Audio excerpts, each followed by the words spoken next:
Olá pessoal, tudo bem? Hoje o vídeo vai ser num lugar diferente, eu tô exatamente no chão da minha sala, mas justamente porque é um vídeo diferente, hoje eu vou partilhar com vocês alguns ensinamentos que vieram até meu coração durante esse ano. Eu quero fazer desse vídeo um vídeo especial de aniversário. Tudo bem que meu aniversário ele foi há 2 semanas atrás, mas eu só consegui gravar agora, então vamos lá, né? A ideia é justamente ter esse papo com vocês de coisas que eu aprendi, que eu estou aprendendo, né, que eu estou tentando colocar em prática, e aí a gente tem esse papo legal aqui no YouTube, que eu acredito que pode ser muito legal. Então, se você ainda não viu nenhum vídeo meu aqui, se você não me conhece, prazer, meu nome é Jennifer, eu sou esposa, mãe terapêutica, tenho uma papelaria maravilhosa chamada Papelaria Clássica, e aqui nesse canal você vai encontrar um refúgio de ordem, leveza, alegria e muita formação para que você consiga viver de forma adequada, leve e organizada o seu cotidiano. Então seja bem-vindo. Já peguei aqui meu café, isso aqui é a minha xícara do patinho, né? E então, veja só, durante esse ano eu vivi muitas transformações. Eu acho que foi o ano que eu mais saí do meu próprio eixo, das minhas expectativas, que a vida me convidou a muitas mudanças, né? Isso no quesito profissional, isso no quesito familiar. Durante esse ano também eu vivi várias mudanças de uma outra pessoa, né? O meu filho, que hoje tem 1 ano, então foi um ano de vários desenvolvimentos, desafios, dele aprendendo a ser um bebê, meu aprendendo a ser uma mãe. Então foram coisas que me alegram muito olhar para trás, me dá uma grande alegria, porque por quanto tempo eu pensei em viver isso, e também vejo quantos desafios estão entremeados nessas coisas, né? E uma da primeira coisa que eu queria partilhar com vocês é justamente a primeira lição, né, durante esse ano, é que é possível mudar o passado. A gente já começa uma coisa meio filosófica, né, meio interestelar, assim, mas por que é possível mudar o passado? Muitas vezes a gente tem a ideia que coisas que acontecem conosco, a gente deve colocar numa caixinha assim, esconder e não olhar mais pra isso, né? Esquecer, fingir que não aconteceu conosco. Quando que eu percebi, né, de coisas que aconteceram no passado, sejam boas ou ruins, é importante a gente revisitá-las. Não que a gente vá viver em torno, colocando isso como centro, mas que elas dizem muito sobre nós, que elas nos mostram coisas, nos ensinam coisas que vale a pena observar, que não é justo a gente esconder, fingir que não aconteceu conosco. Um dia desses eu vi uma frase do Dostoiévski que fez todo sentido, assim, ó. Sabei, isso aqui eu acho que tá naquele livro Os Irmãos Karamazov. Sabei que não há nada mais elevado, nem mais forte, nem mais saudável, nem doravante mais útil para uma vida que uma boa lembrança. Sobretudo aquela trazida ainda na infância, da casa paterna. Muito nos falam sobre a vossa educação, mas uma lembrança maravilhosa, sagrada, conservada desde a infância, pode ser a melhor educação. Se o homem traz consigo muitas dessas lembranças para a sua vida, está salvo pelo resto da existência. Mesmo que guardemos apenas uma boa lembrança no coração, um dia só isso já nos poderá servir como salvação. Então, por isso que eu digo, né, eu sou uma pessoa que quando chega assim perto do aniversário, perto do fim do ano, que as coisas se juntam, né, eu fico muito nostálgica, tanto pelo ano que se passou, como também por toda a minha vida. Eu fico me perguntando se eu me orgulho das coisas que eu vivi, das escolhas que eu fiz. Essas lembranças de coisas que eu me orgulho, sim, coisas que eu não me orgulho, por mais que na minha cabeça hoje, quer dizer, com a mentalidade que eu tinha antes, eu pensaria, poxa, eu vou fazer diferente. Hoje, eu penso, eu não preciso fazer diferente para mudar o passado, eu só preciso olhar de forma diferente para esse passado. E é aí que a gente consegue mudar o passado, né? A ideia não é pegar uma máquina de teletransporte e voltar no tempo e fazer as coisas diferentes. A ideia é olhar para essas coisas que aconteceram de forma diferente. Olhar e ressignificar. Então, por isso que tudo que a gente passa, com esse ângulo, a gente pode dizer, tudo veio para o bem. Né? Então eu olho para situações financeiras, eu olho para doenças, eu olho para problemas profissionais, acadêmicos e falo, tudo isso foi para o bem, né? E é dessa forma que a gente muda o passado. E eu tenho pensado muito na minha vida por esse âmbito. E isso me faz uma pessoa muito mais feliz, muito mais alegre com a própria história que eu escolhi viver e também situações que eu não escolhi e que a própria vida me colocou, me situou nessas circunstâncias, né? A outra coisa que faz muito sentido pra mim e que é muito, assim, um ensinamento que eu vivo há vários anos, mas ficou cada vez mais nítido esse ano, é que o mundo não cabe nos meus racionalismos. O que isso significa? Às vezes a gente acha que pra a gente encontrar uma solução, pra que tudo esteja bem, nós temos que pensar no plano A, no plano B, no plano C. A gente tem que pensar nas possíveis problemas e já ter soluções para esses problemas que não existem, mas que muitas vezes esse movimento pode ser sim um movimento de prudência, mas quantas vezes na verdade não é um fruto de uma ansiedade, um fruto de uma busca por um controle, né? Uma busca por uma autossuficiência, que nada pode sair daquilo que eu imaginei, eu tenho que estar no controle de tudo, visualizando tudo. A gente se coloca, de fato, no trono de um Deus, né? Como se o mundo estivesse aqui sobre baixo do nosso olhar e a gente conseguisse visualizar e resolver tudo o que acontecesse. Quando nem sempre são assim. Nem sempre as coisas são assim. Só um dado exemplo para que vocês entendam, né? No meu parto que eu tive, meu único filho, né? Até agora, teve uma situação que eu tinha muito medo. Eu tinha medo de ter pré-eclâmpsia e toda a minha gestação e todo o parto foi eu pensando nesse problema, né? Poxa, minha pressão.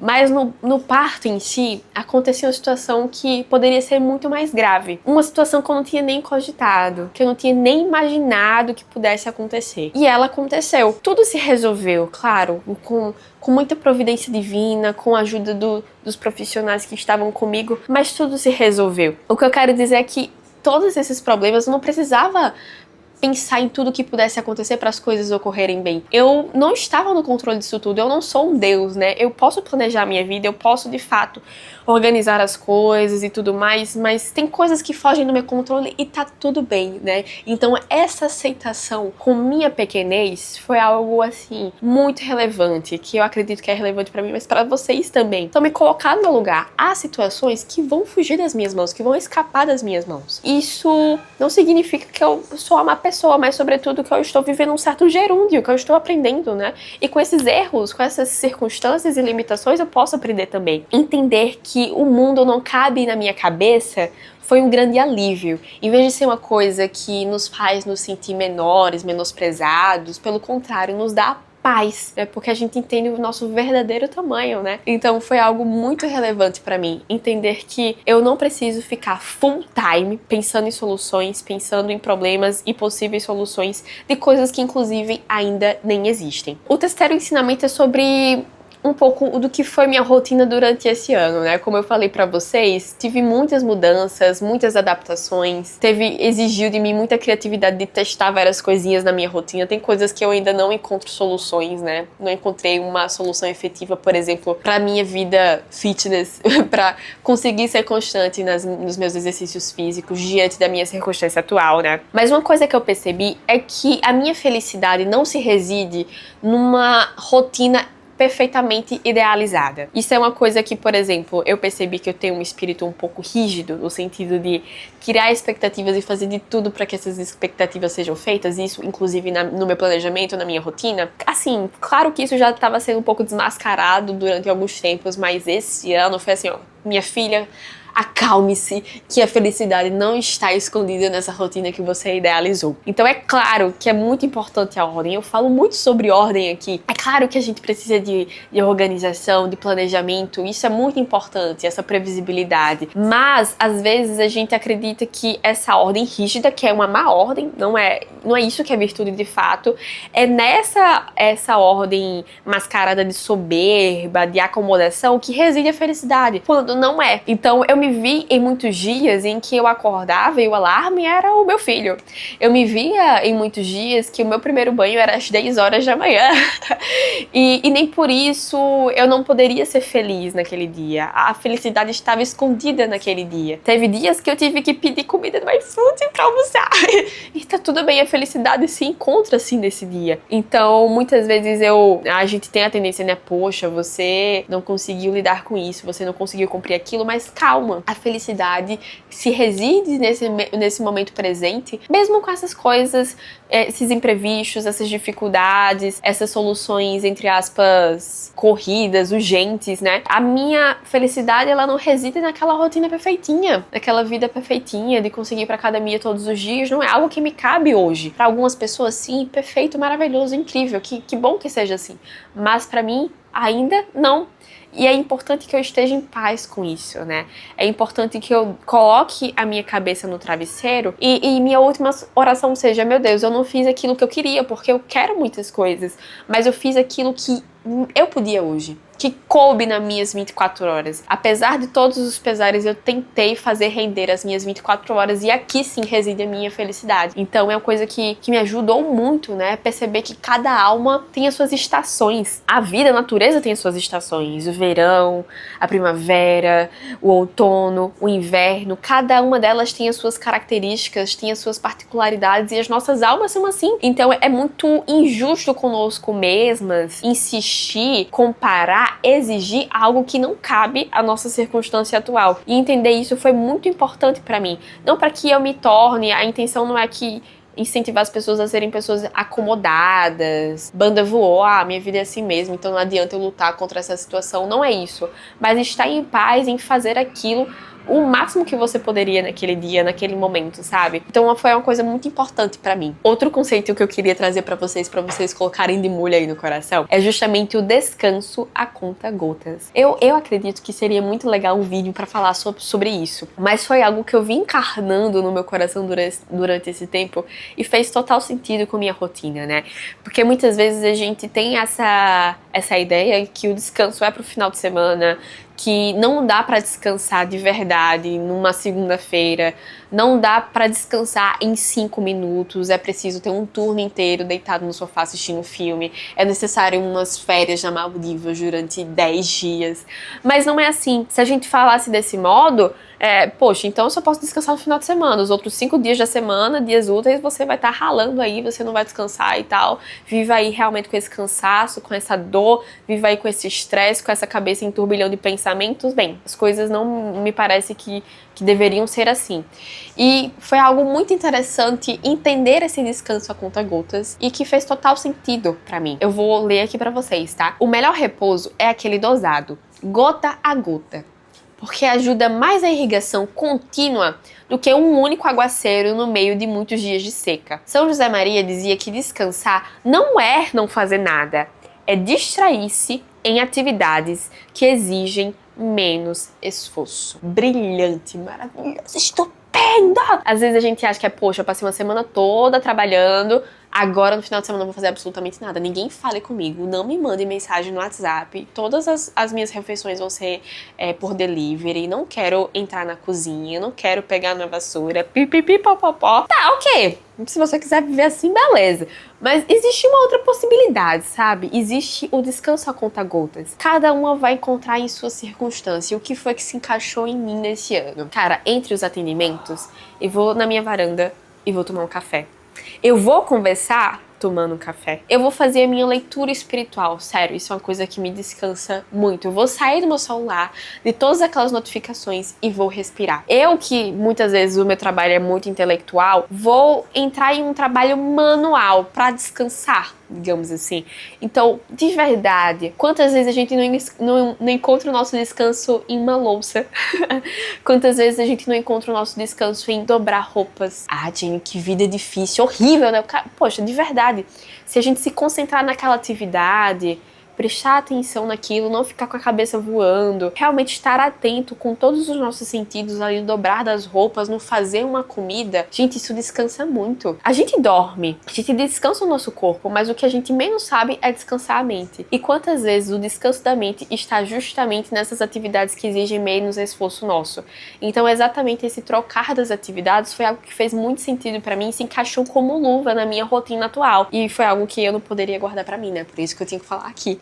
Então, poxa, foi uma chave assim por esse ano, sabe? E por último, mas não menos importante para todas as pessoas aqui que se cobram muito de si, né? O último ensinamento seria: a minha força não é contabilizada pela minha autossuficiência. Às vezes a gente acha que nós somos pessoas maiores, melhores, na mesma medida em que a gente consegue fazer as coisas sozinho, na mesma medida que a gente não consegue encher o saco de ninguém, na mesma medida que a gente sabe resolver tudo sem pedir ajuda a qualquer outra pessoa. Claro, existem coisas que a gente precisa sim de uma certa autonomia, de uma certa independência, mas quantas vezes esse sentimento, na verdade, é alimentado por uma certa soberba, por uma certa inibição. Poxa, eu não vou falar, pedir ajuda a tal pessoa, porque senão eu vou atrapalhá-la, né? É uma coisa que eu costumo falar muito, é que na língua dos ocupados, amar é atrapalhar e ser atrapalhado. E por mais que eu falasse isso há muitos anos, foi algo que eu precisei viver isso. Nesse ano me senti em muitas situações que eu me vi de fato limitada. Limitada de fazer coisas simples, né? Arrumar uma casa, fazer uma comida. Então foi um ano que eu de fato tive que pedir ajuda. E nesse pedir ajuda, aparentemente de primeira, parece ser uma humilhação, mas o quanto nesse pedir ajuda eu vi de fato o meu tamanho, o quanto de fato nesse pedir ajuda eu me senti amada, eu me senti acolhida.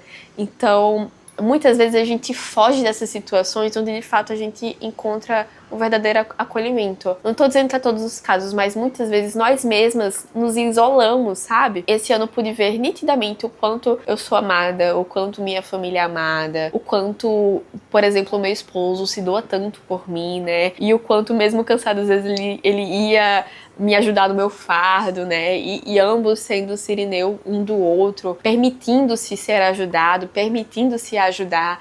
Então, isso, inclusive, foram circunstâncias que nos aproximaram muito, né? Então, poxa, o quanto a gente pode encontrar alegria e amor, sim, nessa pequenez, nessa limitação, nessa deficiência em dar conta de tudo e não conseguir, o quanto a gente encontra, na verdade, a felicidade em não dar conta, em pedir ajuda, em viver em passos de formiguinha, sabe? Então foram, sim, ensinamentos escancarados pra mim durante esse ano de 2024 que eu queria partilhar aqui com vocês.